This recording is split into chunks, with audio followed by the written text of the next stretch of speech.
In this video, I wanted to give you guys a very in-depth look at these devices, how they compare to one another. If you guys were on the fence about whether or not it's worth $300 or $400 extra to go for the iPhone 10, and in which way it's better, which way it's worse, I'd like to cover all of that in this video, give you guys a better idea about which device is better suited for you. So we're going to be covering everything from software features to hardware and everything in between. So let's get to it. Which device is better suited for you? Now, I'd like to start with what is the same with these devices, because that list is smaller than what's different. So the build, from the outside, these are pretty strikingly different. I mean, one is much bigger than the other. This one fits in the palm of your hand. This one doesn't. I mean, not so comfortably anyways to use with one hand. This is definitely a one-handed operational device, more or less so than the iPhone Plus series. I mean, this is pretty close in size to the iPhone 8 now. They both feature a very similar design with glass on the front and back, and the actual type of glass is the same on both the iPhone 10 and the iPhone 8 and 8 Plus series, as it is 50% harder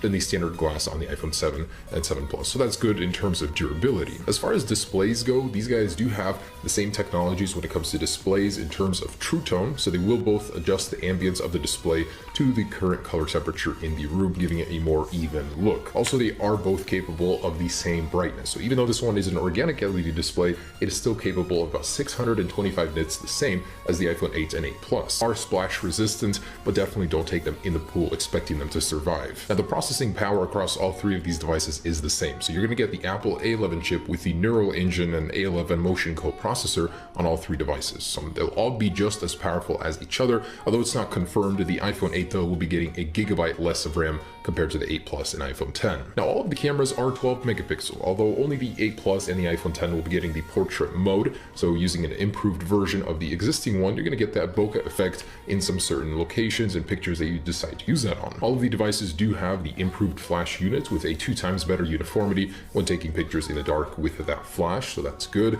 Both the iPhone 8 Plus and iPhone 10 do have the new portrait lighting mode, which is in beta. And surprisingly, all of the devices can do the 4K 60 frames per second and 1080p at 240 frames per second.